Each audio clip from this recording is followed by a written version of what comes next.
Bharatiya Janata party जिला उपाध्यक्ष एवं रामसागर पारा प्रभारी आशु चंद्रवंशी ने अपने राजनीतिक सामाजिक दायित्व बचपन की यादगार लम्हे बीजेपी में किससे प्रेरित होकर जुड़े, उनकी विचारधारा, उद्देश्य एवं केंद्र सरकार की विभिन्न योजनाएं, उनकी उपलब्धियों के बारे में पूरब टाइम को बताया। मेरा नाम आशु चंद्रवंशी, मैं मूलतः यहाँ डीडी नगर वार्ड का निवासी हूँ और सामान्य हम लोग मध्यम वर्गीय परिवार के हैं। मैंने इलेक्ट्रिकल इंजीनियरिंग की पढ़ाई की है किरोड़ीमल रायगढ़ से और वर्तमान में मूल रूप से कृषि का काम करता हूँ और वर्तमान में जन सेवा करना राजनीतिक पार्टी भारतीय जनता पार्टी से जुड़ा हुआ हूँ। जिला उपाध्यक्ष का दायित्व है और इसी पार्टी के माध्यम से जो हमारी पार्टी की विचारधारा है उसके माध्यम से जन सेवा समाज सेवा के कार्य में लगा हुआ हूँ। सर, आपने जो बताया जिला उपाध्यक्ष पद में उनके उत्तरदायित्व के बारे में कुछ बता सकते हैं सर आप? देखो, ये संगठन की व्यवस्था होती है। भारतीय जनता पार्टी के संगठन में अलग अलग दायित्व हैं, अलग अलग उसका निर्वहन है, लेकिन उद्देश्य सबका एक है। हम एक संरचना संगठन की जिले की संरचना में एक उपाध्यक्ष का दायित्व है जिसके तहत मुझे जो जिम्मेदारी दी जाती है, जैसे मैं अभी रामसागर पारा मंडल रायपुर पश्चिम विधानसभा क्षेत्र में रामसागर पारा मंडल का प्रभारी हूँ। पूर्व में मैं स्वयं मंडल अध्यक्ष था। अब भारतीय जनता पार्टी की संरचना में मंडल में 5 वार्ड आते हैं रायपुर में, तो पहले मैं 5 वार्ड के तहत मंडल का अध्यक्ष था। अभी मैं जिला उपाध्यक्ष के तहत रामसागर पारा मंडल वहाँ का भी प्रभारी हूँ। सर, आप जैसे ही आपने बताया आपका सामाजिक में भी आपका योगदान है और भारतीय जनता पार्टी का भी योगदान है। भारतीय जनता पार्टी के कुछ यादगार पल और किसको प्रेरित होकर आप भारतीय जनता पार्टी ज्वाइन किए, उनके सफ़र के बारे में पूछना चाहूँगा सर आपसे मैं। हाँ, देखिए, मैं पुराने रायपुर का रहने वाला हूँ। पुराना रायपुर जो हंडीपारा आज़ाद चौक का क्षेत्र है, वहीं पढ़ाई लिखाई हुई, उसी क्षेत्र में पला बढ़ा। हमारा एक संयुक्त परिवार था जो पुरानी हमारे छत्तीसगढ़ की परंपरा में 50 लोगों का हमारा परिवार था। पिताजी लोग 5 भाई थे। तो जब पुराना रायपुर की संरचना है, वहाँ एक विभिन्न उत्सवों के माध्यम से, जैसे दुर्गा समिति है, गणेश समिति है, जन्माष्टमी मनाते हैं और साथ ही साथ एक मोहल्ला जो व्यवस्था है, वहाँ सब एक परिवार की तरह रहते थे। तो कभी किसी के कुछ काम करके कोई ऐसा विषय आ गया, मोहल्ले में कोई समस्या आ गई, उसके माध्यम से कुछ काम के लिए हम लोग जुट गए, एक समिति बन गई, सब लोग जुट गए। तो एक सामूहिक उत्तरदायित्व की भावना एक संयुक्त परिवार में से होने के कारण, और दूसरा मोहल्ले पुराना जो व्यवस्था हंडीपारा, उसके कारण एक अपने आप एक इच्छा एक उत्पन्न हुई कि लोगों का काम किया जाए। तो ऐसा करते करते धीरे धीरे इस समिति के अध्यक्ष बने, दुर्गा समिति और ये सब करते हुए फिर, लेकिन चूँकि सामान्य मध्यम वर्गीय परिवार, पिताजी मेरे जिला सहकारी बैंक में थे, सुपरवाइज़र थे, बाद में ब्रांच मैनेजर होके वो सेवानिवृत्त हुए। तो हमारे लिए, और कृषि हम लोगों का मूल व्यवसाय है, तो कृषि के साथ जो हम लोग नौकरी करके परिवार का एक आगे यही व्यवस्था है, तो नौकरी के लिए पढ़ाई के साथ नौकरी की व्यवस्था के लिए लगना, तो शिक्षा के लिए फिर रायगढ़ चला गया। जैसा बताया, वहाँ से मैंने इंजीनियरिंग की पढ़ाई की है, इलेक्ट्रिकल इंजीनियरिंग की।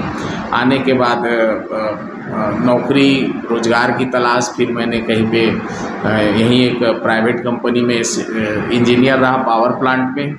और उसके पश्चात जब धीरे धीरे जो है थोड़ा सा आर्थिक स्थिरता आई और थोड़ा परिवार का सहयोग मिला, मेरी धर्मपत्नी का मुझे बहुत सहयोग मिला, तो मैं फिर थोड़ा सा व्यवसाय की ओर अग्रसर हुआ और कृषि कार्यों में लगा। और वापस फिर जो मूल जो अंदर में कहीं पे छुपा हुआ था, वो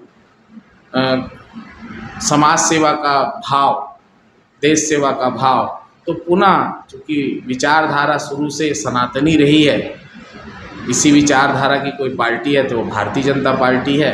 भारतीय जनता पार्टी के साथ पुनः जुट गए और कार्य करते करते शुरू में बूथ का काम किए, फिर मंडल में प्रचार मंत्री का दायित्व मिला, उसके बाद मंडल अध्यक्ष बना। मंडल अध्यक्ष में कार्य के दौरान पार्टी ने सोचा कि इनको और दायित्व बढ़ाया जाए, तो वर्तमान में जिला उपाध्यक्ष का दायित्व है।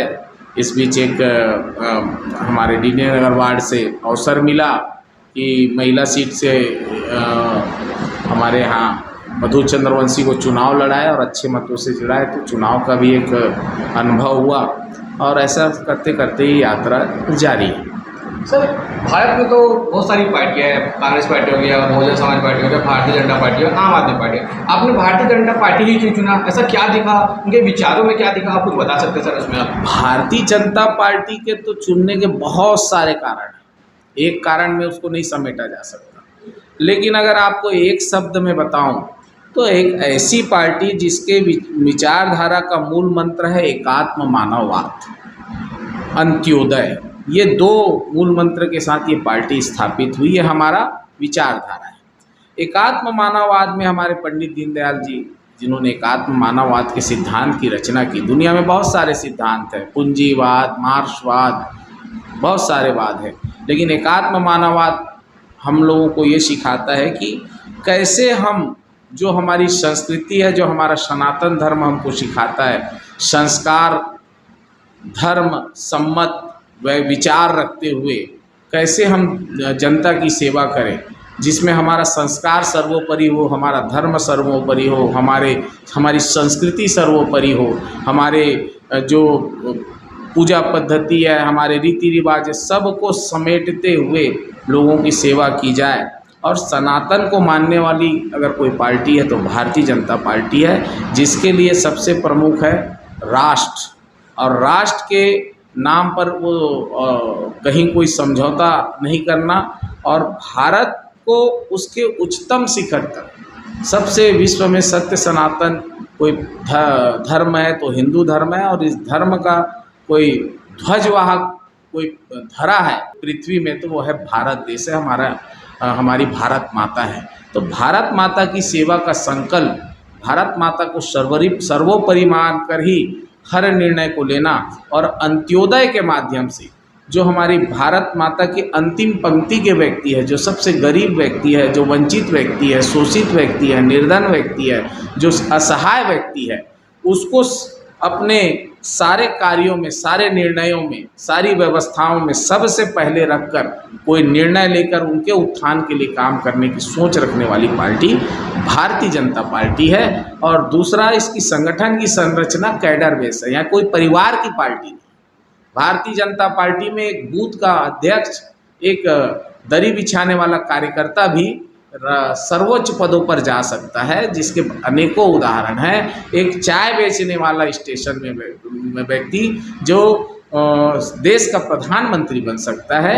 ऐसी पार्टी भारतीय जनता पार्टी है, जहां सामूहिक निर्णय की भावना है, जहां देश सर्वोपरि है, जहां धर्म सर्वोपरि है, जहां भारत राष्ट्र सर्वोपरि है, जो भारत को विश्व गुरु बनाने की मंशा के साथ सारे कार्य करते हैं। ऐसी राष्ट्रवादी पार्टी भारतीय जनता पार्टी है, इसलिए मैंने इस पार्टी को अपने कार्य करने के लिए सबसे उपयुक्त माना, और आज मैं बहुत ही संतुष्टि से और बहुत ही आत्मसम्मान के साथ इस पार्टी के छाया में रहकर, इस संगठन के साथ रहकर मैं समाज की सेवा का काम कर रहा हूँ। सर, आप जिस समाज से आते हैं उस समाज की गतिविधियाँ बता सकते हैं कुछ?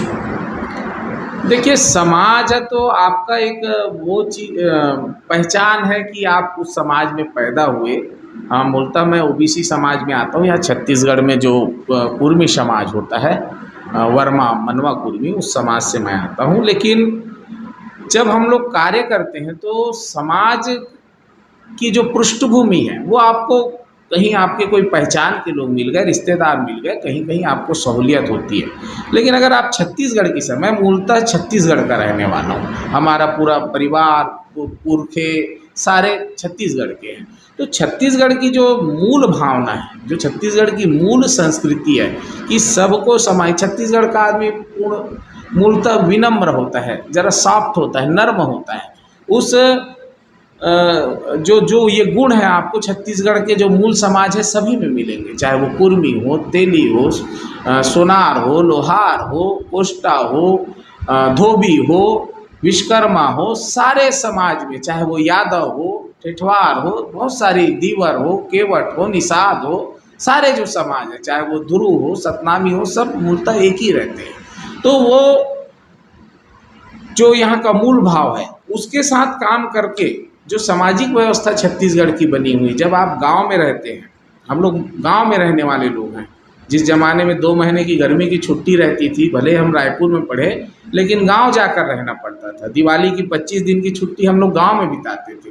तो गांव की जो व्यवस्था है, पौनी पसारी की व्यवस्था, आप ग्रामीण व्यवस्था में देखेंगे कि आपका हर काम के लिए व्यक्ति जो है निर्धारित है और सबका उतना ही महत्व है, गांव में उतना ही सम्मान है।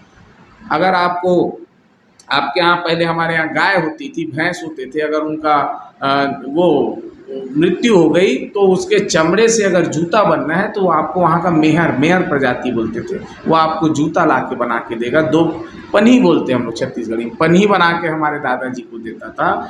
अगर आपके घर कोई भी शुभ कार्य हो रहा है तो लोहार वहाँ आके आपके घर का शुरुआत करता था। नाई की अपनी व्यवस्था है।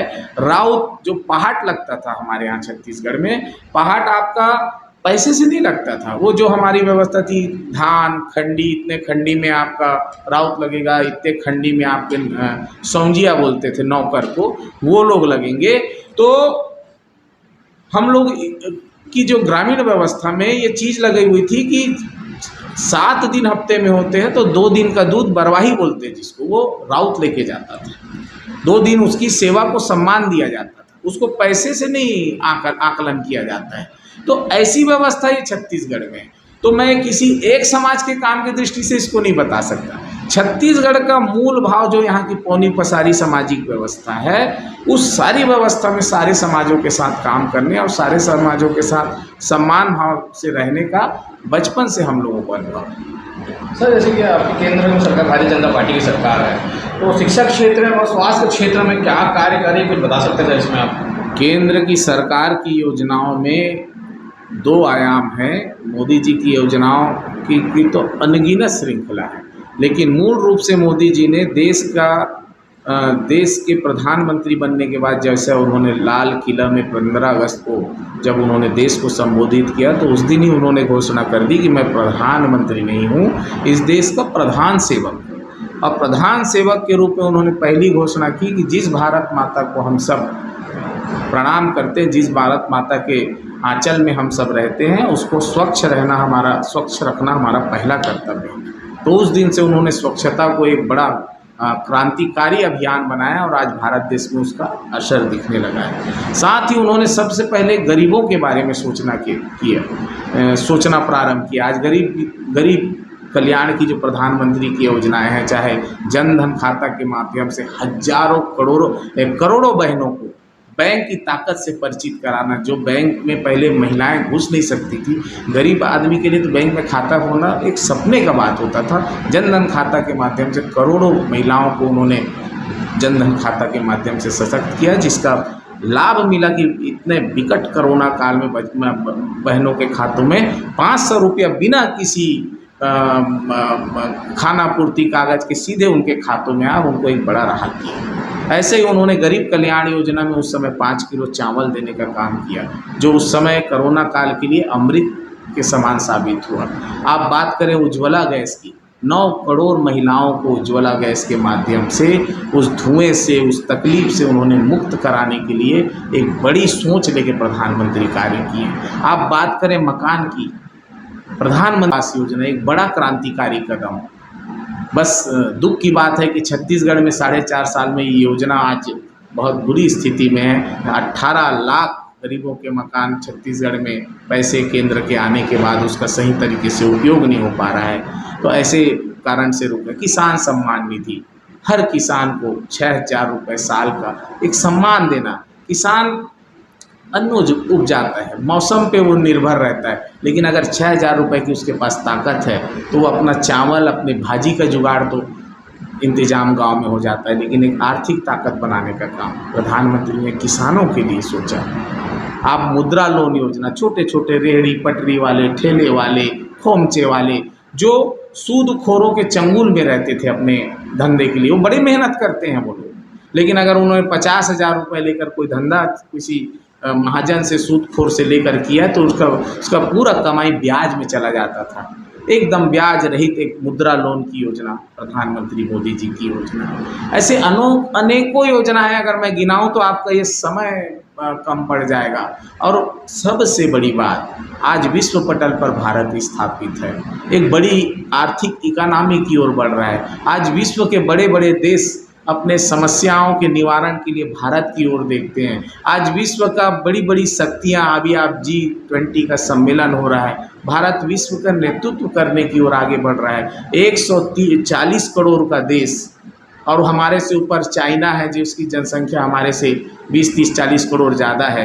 उस देश को आज पीछे करते हुए भारत आगे बढ़ रहा है, विश्व के नेतृत्व की ओर बढ़ रहा है। मोदी जी ने यहाँ के युवाओं की शक्ति को पहचाना है। सबसे ज़्यादा युवा अगर कहीं है तो भारत देश में है। आज हम पूरे विश्व का नेतृत्व कर सकते हैं इस दिशा की ओर। और उसका सबसे बड़ा अभी उदाहरण आपको देखने मिल रहा है कि चंद्रयान भारत का जो है आज दक्षिणी ध्रुव पर पहुंचा पहला देश बन रहा है। ये कितने गर्व की बात है। मैं वैज्ञानिकों को बहुत बहुत धन्यवाद देता हूं कि उन्होंने ये कदम उठाया। लेकिन आप भी जानते हैं अगर नेतृत्व सशक्त होगा तभी वैज्ञानिक अपना काम सफलतापूर्वक कर पाते हैं। ये आप चाहे चंद्रयान के विषय में सोचिए, चाहे पुलवामा के विषय में कह सकते हैं, चाहे बालाकोट के विषय में कह सकते हैं कि सेना के अंदर भी अगर गर्व की अनुभूति कराने का काम किया है तो ये प्रधानमंत्री नरेंद्र मोदी जी की सशक्त सोच, उनका आत्मविश्वास और 130 करोड़ भारतीयों का उनके प्रति जो विश्वास है, जो लगातार 2014 के बाद 2019 लगातार बढ़ रहा है और 2023 में इसमें और मुहर लगने वाली है। ये प्रधानमंत्री नरेंद्र मोदी जी की गरीब कल्याण की योजना, भारत को विश्व में स्थापित करने की योजना और एक ईमानदार भ्रष्टाचार मुक्त भारत के निर्माण की योजना जो प्रधानमंत्री की है, उसी के परिणाम से आज हमारा भारत देश आगे बढ़ रहा है। देखो, धारा 370 हटाना है तो हमारे भारतीय जनता पार्टी जिसका पूर्व स्वरूप जनसंघ था, ये हमारे तो कार्य योजना का सबसे प्रमुख बिंदु है। तो ये प्रश्न ही नहीं उठता हटाना चाहिए कि नहीं हटाना चाहिए। भारतीय जनता पार्टी की सरकार 370 हटाने के उद्देश्य को लेकर ही आ गई, जिसमें बहुत सारे उद्देश्य में एक भी था। और क्यों नहीं हटाना चाहिए? आज क्या ये कहीं से भी हमारे लिए गर्व करने का विषय हो सकता था क्या कि एक देश में 2 निशान, 2 प्रधान, 2 विधान होने चाहिए? देश का कानून एक होना चाहिए, देश का प्रधान एक होना चाहिए, देश का संविधान एक होना चाहिए। तो कश्मीर इस कांग्रेस नेहरू सरकार के गलत नीतियों के कारण, इनकी गलत सोच के कारण 2 भागों में बटा हुआ था। तो हमारे देश के अंदर रहकर भी ये कश्मीर हमारे देश का हिस्सा नहीं था। तो आज वहाँ एक झंडा है, एक नियम है, एक कानून है। ये धारा 370 तो हमारे लिए गर्व की अभिव्यक्ति है और हमारी सोच तो उससे आगे बढ़कर है। हमारा उद्देश्य तो वो पाकिस्तान अधिकृत जो कश्मीर है, जिसको उस समय छलपूर्वक ले लिया गया है, उसे भी भारत के नक्शे के अंदर लाना है। और उससे भी बढ़कर है कि अखंड भारत का जो सपना है हमारे पूर्वजों ने देखा है, जो हमारे कई हमारे नेता, हमारे विद्वान, हमारे मनीषी इसको सोचते सोचते अपना जीवन खपा दिए। अखंड भारत का सपना अगर कोई पूरा करेगा तो ये भारतीय जनता पार्टी की सरकार है। भारतीय जनता पार्टी चुनाव में 2 उद्देश्यों को लेकर आगे बढ़ रही है, जो मुझे समझ में आता है कि पहला तो 4.5 साल में जो भूपेश सरकार की नाकामी है, और नाकामी हम नहीं कह रहे हैं, उसका घोषणा पत्र कह रहा है। 36 वादों का अगर आपने एक वादों का अगर विश्लेषण करेंगे तो उन्होंने कोई भी वादा ईमानदारी से पूरा नहीं किया है। सिर्फ और सिर्फ कोरोना का बहाना और भ्रष्टाचार वाले जो उनकी योजना है, जिसमें उनको लाभ मिल रहा है, चाहे वो गोबर की योजना हो, ये बहुत बड़ा मसला बनेगा भविष्य में भ्रष्टाचार का, चाहे उसके ये जो शराब की योजना हो। आज शराब बंदी की बात करके 2000 करोड़ का शराब घोटाला सामने आ रहा है। ईडी इस पे चार्जशीट की स्थिति में पहुंच गई है, चाहे इसके रेत के मामले हो, कोयले के मामले हो। और उसके अलावा भूपेश सरकार के 36 वादों का पूरी तरह से ध्वस्त हो जाना, बेरोजगारी भत्ता के नाम पर सिर्फ छलावा, महिला स्व सहायता समूह को कर्जा माफ़ करने के नाम पर छलावा, बिजली बिल हाफ करने के नाम पर। आज आप गौर करिए, 2018 का बिजली बिल उठाइए, आज का बिजली बिल उठाए, हाफ अगर बिजली हुआ है तो बिजली बिल डबल क्यों आ रहा है? गरीबों को उन्होंने पट्टा देने की बात की थी। आज अगर इन्होंने पट्टा दिया होता तो प्रधानमंत्री आवास योजना में वो गरीब लाभान्वित होने की स्थिति में वो कतार में लग जाते। इन्होंने कहा था कि शराबबंदी करेंगे, आज शराबबंदी किया है तो 2000 करोड़ का ये शराब घोटाला क्यों आ रहा है? महिलाओं के भावनाओं के साथ छल किया, युवाओं के भावनाओं के साथ छल किया। किसी भी वर्ग को इस सरकार ने नहीं छोड़ा है, न महिला, न जवान, न किसान, न शोषित, न वंचित, सभी वर्गों के साथ इन्होंने छल करने का काम किया है और सिर्फ भ्रष्टाचार के माध्यम से दिल्ली की सरकार के पास जो हमने एक नाम दिया एटीएम बनकर ये काम की है सरकार, तो सबसे बड़ा तो इसी विषय को लेकर हम लोग जा रहे हैं। और उसके बाद अगर कोई विषय है जो हमें गर्व की अनुभूति कराता है, जो जनता के बीच हमको सामना करने की ताकत देता है, वह हमारे प्रधानमंत्री की योजना है, जिसके जिक्र अभी मैंने कुछ समय पहले किया। और साथ ही साथ 15 साल के रमन सरकार, भारतीय जनता पार्टी की सरकार, जिन्होंने एक नए नवेले राज्य छत्तीसगढ़ को एक विकसित राज्य की ओर ले जाने के लिए हर क्षेत्र में काम किया। आज छत्तीसगढ़ में अगर सड़कों का जाल किसी ने बिछाया तो भारतीय जनता पार्टी की सरकार ने बिछाया।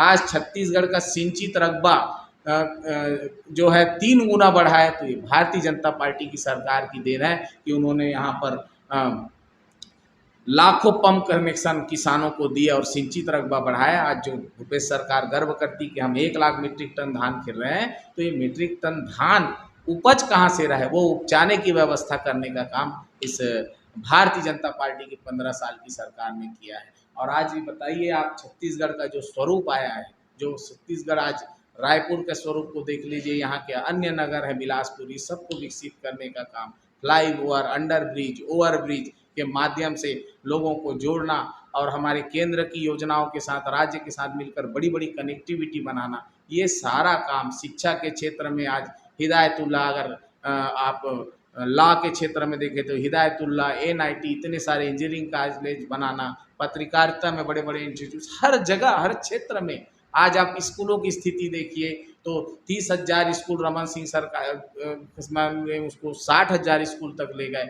मेडिकल कॉलेज देखिए, छत्तीसगढ़ में खाली 1 मेडिकल कॉलेज होता था, आज 10 मेडिकल कॉलेज हैं।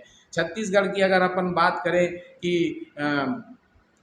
कॉलेजों की बात करें तो उसकी संख्या कई गुना बढ़ा है। तो हर क्षेत्र में रमन सिंह सरकार ने काम करके छत्तीसगढ़ को विकसित राज्य की ओर बनाया। ये सरकार बता दें इन्होंने कितने मेडिकल कॉलेज खोले, और घोषणा भी की है तो सिर्फ घोषणा तक सीमित है, आज वो जगह कहीं पे भी नहीं है। कितने स्कूलों का, आज ये आत्मानंद स्कूल की बात करते हैं, आत्मानंद स्कूल में इन्होंने कुछ नहीं किया है, खाली साज सज्जा की है, माध्यम को हिंदी से अंग्रेजी किया है। कोई उन्होंने नया स्कूल बनाया क्या? पुराने स्कूल में ही नया सेटअप देके इन्होंने स्कूल को चालू किया है। ये किस बात की वाहवाही कर रहे हैं? अब आप शहरों में ये कर दिए तो हिंदी मीडियम के बच्चे कहाँ जाएंगे? आज उनकी स्थिति बिगड़ रही है, असंतुलन आ गया है। तो नया कोई योजना नहीं, नया कोई बजट नहीं, नई कोई सोच नहीं, खाली सिर्फ रायपुर शहर की बात करें तो आज यहाँ पे भी स्मार्ट सिटी के पैसों का दुरुपयोग करके खाली लीपा पोती का करने का काम किया जा रहा है। तो इस सरकार ने इस पूरे कार्यकाल में जनता को सिर्फ छलने का काम किया है, जनता के साथ धोखा दिया है, विश्वासघात किया है। और भारतीय जनता पार्टी इन्हीं सब मुद्दों को लेकर जनता के बीच जा रही है और जनता इस बात को जान रही है, वो तैयार बैठी है कि भारतीय जनता पार्टी को पुनः वो छत्तीसगढ़ की सत्ता सौंप कर अपनी सेवा का मौका देगी। ये 2 स्तर पे ठीक हो सकता है, 2 स्तर पे।